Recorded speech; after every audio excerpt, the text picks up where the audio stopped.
Welcome back to the Mailbag. It's been a while since I did one of these because I have been busy. Finishing up the crap guide to D&D, buying a house, decorating said house, doing a whole lot of taxes, and a whole lot of other things. So I hope it's acceptable and understandable why this video had been taking a while, and also because I'm just exhausted from videos. You know, if you saw the update on the main channel, I was burnt out on videos, so obviously I didn't even want to make simple videos. But yeah, I'm recording this long after. I'm recording this towards the end of February, so I hadn't even put it in my mind. The whole rush of finishing the crap guides has worn off. But man, I still felt the relief after finishing that, and then the further relief after finishing the taverns video as well, the tavern crawl. Man, I thought I was done after finishing the crap guide to DM, but foolish me, I had taken on that job before I had finished crap guide to DM, and even as much as I wanted to just relax, I still had that one last project to do. So after that one was released, I'm like, all right, I'm done. I'm finished. I can breathe. So yeah. In fact, the footage in the background is going to be some of the work I did on crap guide to DM. I wasn't able to record all of it. I think I just forgot in some cases, and I was just hunkering down to just draw, just do it. Because sometimes pressing the record button can feel like a chore. But yeah, it's finished. The crap guides are done. And I don't feel like... There's still plenty more I could talk about, like crap guide to monsters, crap guide to dungeons. There's an infinite amount of things you could talk about, potentially, for D&D. Not literally infinite, but, you know, I could keep it going forever. But, I feel as though those things are the finer details, which I don't really need to do. The crap guides were never about going into fine detail. They were always broad strokes and summaries and memes and jokes and stuff like that. So, and I like it being wrapped up. I like that it's all kind of the general gist of getting started with D&D and what aspects of play it entails, you know. They were partly guides, but they were also partly sort of, if you had to show someone who never had any idea of what D&D was, and that's how the Monster Hunter ones as well, because looking back at them, they're not accurate, even for their time. Like, the light bowgun isn't accurate at all. I wish I could remake the light bowgun video even for that time. But, you know, thinking about it more, it's more like if I had to show someone who doesn't know anything about Monster Hunter to try and get them into it, or let them know what each different weapon does, you know, these are the videos that I would show them. And I like to think about the same thing for D&D, you know. They are partly for people who already know this stuff and already are into the hobby, but they're also for people who don't and aren't. So to give them an idea. So I'm trying to put myself in that mindset so I feel less bad about leaving things out that I might think are important. Like, oh man, I'm not going to get into it, but let's just say the first... Even some of the new crap guys as well, there's like, oh man, I missed this stuff, but whatever. If you keep working on it, it'll never be finished. You can never include everything that you want. But I think the crap guide to DM, I got close. Pretty close. Like, it's nearly everything that I've wanted to make, and it's an idea in that execution, almost exactly what I wanted. Almost everything that I wanted the crap guide to DM video to be, pretty much. The only other things would be including creators that I forgot to reach out to or hadn't realized that were prominent in the YouTube space, or maybe a few jokes I might have come up with later, or a few minor things like a line explaining that yes, the DM is a player as well, and they don't have to completely bow down to the players. I realized that was a thing that people mentioned, like, oh, well, the players messed up too, and it's like, yeah, and that was kind of the on purpose as well. The players, I had them write their own lines for the most part, kind of give them freedom to write themselves, but the only direction I did give them, aside from a few minor editing and maybe tightening up a few of their lines, was think of the type of player you are, now think of the most exaggerated, irritated version of that player, and write yourself accordingly.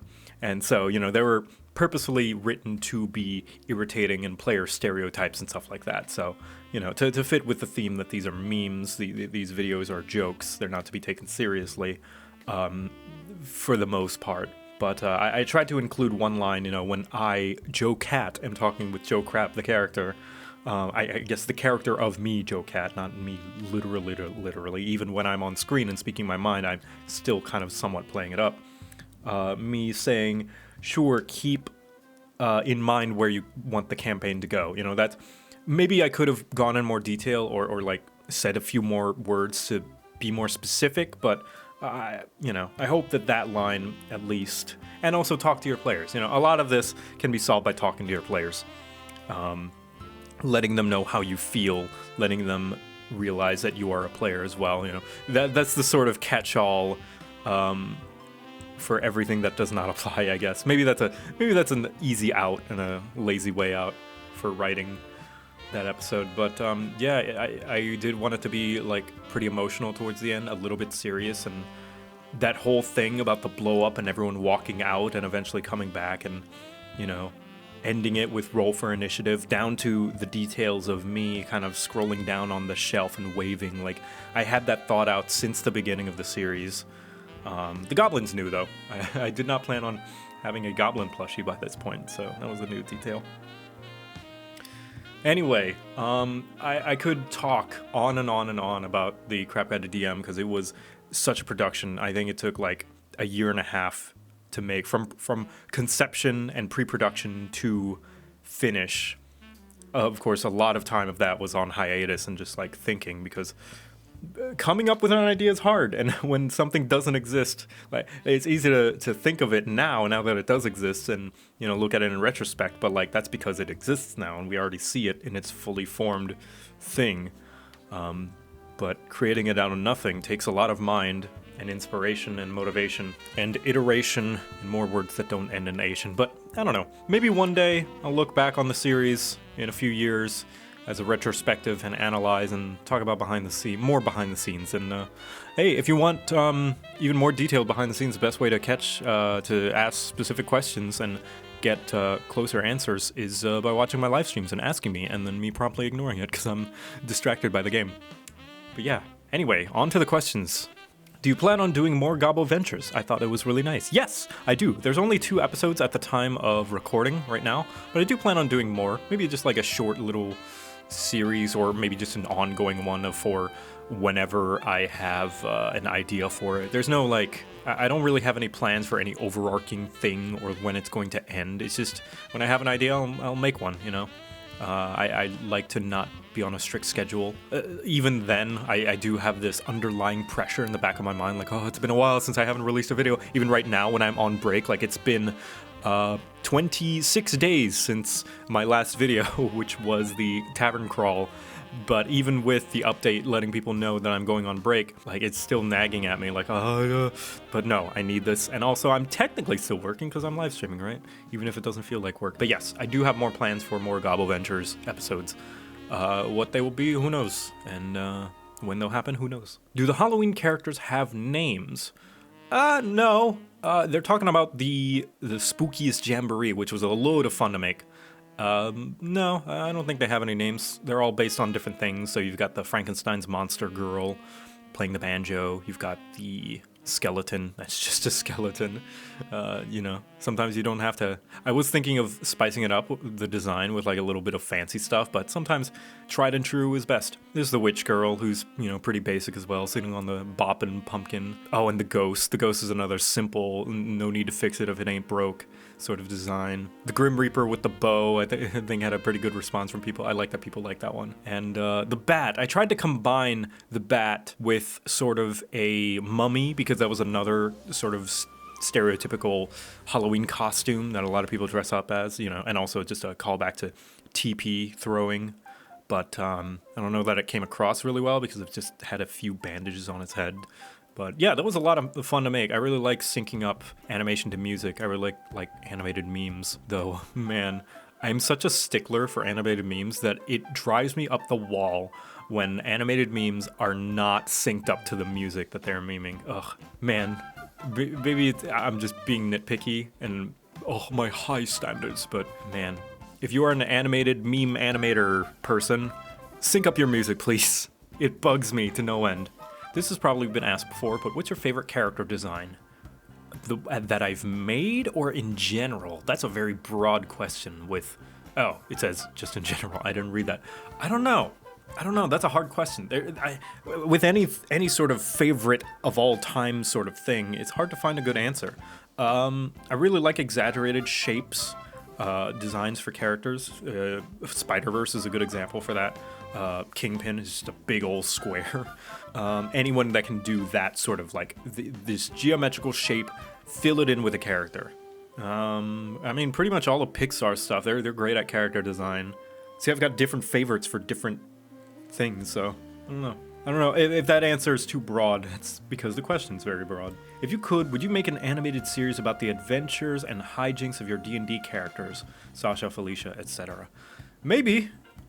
If I could, yeah, I totally would. Like, maybe a singular episode for each one, and maybe like a short series of them interacting with each other, gobblevengers style. I'd probably make it no dialogue or very minimal dialogue. Who knows? I don't know. I'm just starting high school. I'm going to transition between virtual school and regular school. Ah, right, the pandemic. And now I get severe anxiety when around people because of the virus. How do you recommend dealing with stress and anxiety? Well, that stress and anxiety is a very real thing. I think you're totally reasonable and valid in having that stress, considering that this virus is still around. But if you're talking about stress and anxiety in social situations, then one exercise that I tend to use, or I try to use and keep in mind, is think of the worst case scenario, think of the best case scenario, now think of what's most likely to happen. Because odds are you're pretty logical enough to be able to think and formulate what the most reasonable, realistic thing is probably going to happen. And then think about, okay, well, that reasonable, probable thing that's going to happen, what is there to be afraid of in that situation? And of course, one thing that always keeps in my mind as well is like, okay, well, who cares what they think, you know? I mean, I care what people think all the time, but just thinking about it, especially in high school, in a few years, none of that's going to matter. And I know it's hard to see that when you're in high school and everything matters all the time but speaking as someone who has anxiety through the roof all the time, but has recently been like going to the store in my pajamas, like, man, it's such a freeing feeling to not give a shit, you know? And just do your thing, do what makes you happy, because in a few years, none of it's gonna matter. And maybe that's a little sad and depressing if you got a lot of friends in high school, but that's just the reality of it. And I didn't want to believe it, but it's really true. And adults are always telling you it, but it really is true. In maybe a year or 2 years' time, aside from the really, really close friends you have, no one's gonna care or remember anything that anyone did in high school. And the ones that do, that you aren't gonna keep in touch with, well, who cares? You're not keeping in touch with them. What are they gonna do? You're never gonna meet them again. You're never gonna meet the people that they're gossiping to ever again. Did your Joe Crap voice come to you naturally, or did it require effort to perfect? If it took effort, when did you know that it was perfect? It was a little bit natural, you know. I had a tone in my head that I wanted to achieve with even the first crap guide, and I think I achieved it pretty easily. Just a monotone, fast, hey, you, listen to me, you stupid. And I think I nailed it pretty good. It did take a little bit of refining, because you may notice towards the middle episodes of the Crap Guide to Monster Hunters, it just kept raising and raising in octave, because I was playing telephone with myself in the fact that I would listen to the previous episode to hear my tone, but, you know, obviously you can't hear yourself the same way everyone else hears you, just because of how, like, our skulls work, I guess, and audibly how you hear yourself is different from how other people. So I felt as though I had to go higher, I guess, subconsciously, and you just hear me go higher and higher until I realized I'm going so high. I think I started to feel it in my throat. I'm like, man, this is getting really hard. But then I listened back to the first episode, and I was like, oh man, I'm way lower pitch in that first one. So, you know, I think that's the only bit of refining I really had to do, aside from just practicing speaking fast. But I don't think that is a thing I really need to work at. I think it's just gonna go naturally with time, the more I do it, if I do it ever again. What's your favorite flower if you had to pick? Oh, I think lilies. I really love lilies. I just love the shape that they are, that they kind of splay out. I don't know, splay. That they come, they're like the quintessential flower to me, aside from sunflowers, I guess. I guess if there's like one generic quintessential flower, it would be sunflowers. But if there was another one, I think it would be lilies. I've always been interested in art and drawing as a hobby, but I've never actually tried to draw anything since I was 8. How would you say I could get into drawing as a hobby and get better over time, considering I'm currently a student and time I can spend is limited, especially on weekdays? I would say attach it to something you do, just like compulsively spend your time doing. If you're really into video games, start drawing things of your favorite video game. Draw fan art. Draw your OC. Draw your character if it's an RPG or something. Draw your character doing something cool or cute or funny. Draw memes. If you're really into D&D, draw your characters, draw your friends' characters, draw what they were doing during the session today or something. Draw it during session while things are happening. Draw your favorite NPC. Draw your favorite YouTuber, maybe. Just whatever you're passionate about. Draw your favorite show. Draw things about your favorite movie. Draw some Marvel characters. Just something that you're passionate, that makes you have energy. The thing that or even not that gives you energy, but things that you just default to. That you're like at the end of the long day, you just default, you just go and you do it. Draw that thing. Because that's usually like kind of associated, I think, like with your brain, so it just comes naturally. And also, just with making a habit of anything, it's going to take time. At the beginning, it's going to be very, very hard. As with anything, it's going to be hard, but once you get going, it gets easier. It's like the BoJack Horseman quote, gets easier. But you got to do it every day. Hurricanes and tornadoes would like to argue about wind being passive and... All right, listen, I knew there was going to be a wise guy in the comment section bringing up something. Listen... I get it, all right, but I mean, like on a like, I don't know how to explain it, man. When you've got like a handful of air, it's not gonna do as much damage as perhaps like a handful of ice or water or a rock or a handful of fire. You get what I mean. Stop being a smart aleck, you pooter. What do you watch on YouTube? Have you considered doing some collabs in a playthrough on another channel, if you have the time, that is? Collabs, yeah, whenever they happen and the people I want to collab with have time. As far as watching, I've got subscribed to a variety of people. I watch Overly Sarcastic. I watch ProZD, Donkey, Emirichu whenever she uploads, rarely. I watch my friends, Shenpai, Crystal, Runesmith, just a bunch of people. I like Internet Historian, Crit Crab, listen to some horror stories while I draw some stuff. Gaijin Goomba. I don't know. I watch and listen to a lot of stuff. Although one that I've really been getting into that I don't think I would have been able to answer this when a while back because I've only recently been really getting into it. I've been watching a whole lot of Coop772.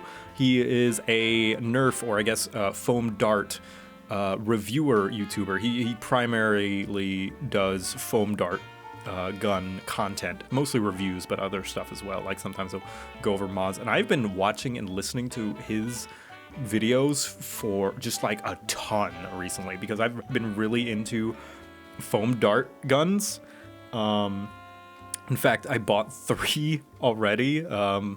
It just recently, in the past like month or so since I moved into my house, because hey, I got my own house, I can buy whatever I want.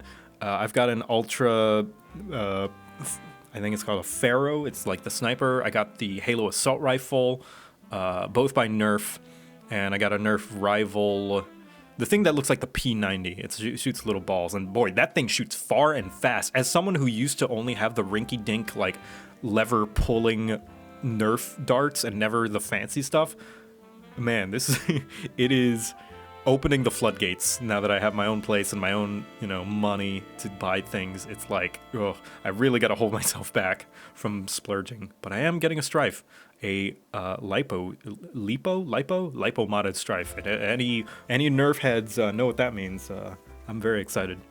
If you could make any video you want about any topic, not specifically a crap guide, what would you like to make?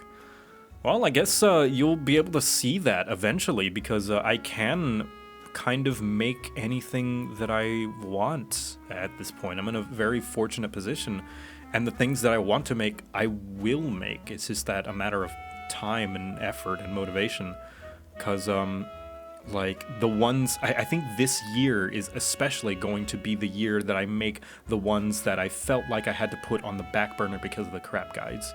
I've got like a whole heckin' like plan and like stretch goal thing going on with what videos I'm planning on releasing, what order. I guess one that I really would love to make, but I would have to delay everything else, would be like a D&D music video for each of the crap guide characters, I guess. Like each one I give them like a song assigned to them. You know, like if you've ever drawn OCs or had OCs, you know, where you assign a song to them in your head. But if I had to do one, I would probably do Rat, my first D&D character. Because I've got a song in my head specifically for him that I would love to do if I had the production value and capability of animating that. Will you ever return to any form of Monster Hunter? Probably. No promises. I'm just kind of indifferent about Monster Hunter now, and I know that's going to make a lot of people sad because they like, you know, some of them came for Monster Hunter, and I haven't done any Monster Hunter content in a while, videos or streams, but I don't know. It'll happen when it happens, I guess. Do you plan on doing more videos like your Klonoa 2 video? Yes. Do you DM games a lot, or are you more of a player? And have you played Pathfinder 1st edition? If so, what's your opinion on it, and how is it compared to 5e? I'm like 50-50 on player and DM. Usually playing one will give me inspiration for the other, if that makes sense. Like, whenever I play as a player, of course, nothing personal against the DMs that I play with, but I'll get ideas of like, oh man, it would be cool if the DM did this and this and this, and then like I'll write that down or make a mental note to include that sort of stuff into the games I DM, because the games I DM are the games that I would like to play, you know. And then vice versa, whenever I'm running a game, I'll be like, oh man, that player did that cool thing. Oh, I'm gonna steal that and use it for when I play. Or, this is an opportunity for the player to do this. Or I'll get like a cool character idea or character quirk idea or personality trait or motivation. They feed into each other, and I think that's good. Do you have any favorite YouTubers you'd like to suggest to people? See the previous question about who I watch. I have way too many people in my subscription feed. Actually, I'm gonna pick a top 5. Like, people, if you had to watch only 5 people from my sub box, I would recommend Sideways. Makes video essays on music and music theory and a whole bunch of stuff, and it's lovely and it's great. If you like Disney or theater or music in general or learning, he's fantastic. Ahoy! Oh man, he makes, formerly known as Xbox Ahoy. His production value is incredible. He has a kind of ongoing series called Iconic Arms, where he looks at various different weapons from video games, but also just video essays and documentary. He's like the Nat Geo of gaming, single-handedly. He does everything on his own, and I look up to him just so much. His production value is insane. Overly Sarcastic Productions, they are wonderful. They are presenting history and mythology and tropes and writing tips in a super entertaining fashion, and it's just fun to listen to, and especially if there's like a trope. Red's Trope Talk is my personal favorite because I love movies and I love analyzing movies and media and stories, and whenever she talks about a specific trope, like, oh, the Mary Sue, oh, Grimdark, oh, she's talking about dystopian futures now. Like, it's just wonderful. New Frame Plus, oh man, Dan. I love Dan. He makes videos about animation in video games and just animation in general, and it's just so good. It's primarily about video games, but it can apply to other things too. He was the former host of Extra Credits, if anyone remembers Extra Credits before it became a meme. Yeah, and he's wonderful, and his videos are great and informative and entertaining, and he is a wholesome being, and I love him. And lastly, Internet Historian. He kind of recounts various different, internet histories about things that happened on the internet. Some of his language, not fond of. He's got kind of, some of the old internet language about him. So, content warning, he does use the R word. I'm not a big fan of that, but the content itself is pretty great and well made. What is my favorite video game? That's a hard one. That's another broad question. But I do have a better answer for that. Like, if I had like the one definitive favorite video game that I would present to anybody and I would just like put at the top of my list, it would always be number one. It would be Shadow of the Colossus. Just lovely what video games can do and just the scope of it and the fucking artistry in it. It's fucking amazing, that game. What kind of music do you like to listen to, and what are your favorite singers? I listen to whatever's good, I guess. I do tend to stick with, video game soundtracks, I guess, because I like video games music, because it's not very distracting most of the time. I can hum it. There's usually not a lot of singing.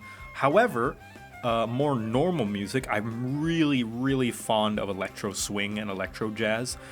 Two bands in particular that I really like are Katzenjammer and, I think they're more like folk songs, like really upbeat modern folk songs, but they've got a little bit of electro swing in there. And Caravan Palace, that's the one everybody knows. Do you struggle when you present your artwork to your class / a group of people, not friends? This is a problem I have recently, and all the negative comments that I receive from my teachers and classmates doesn't help. What would you do in my case? Oh, that's rough. Especially when you're like in school and you need so much approval from your peers and your teachers.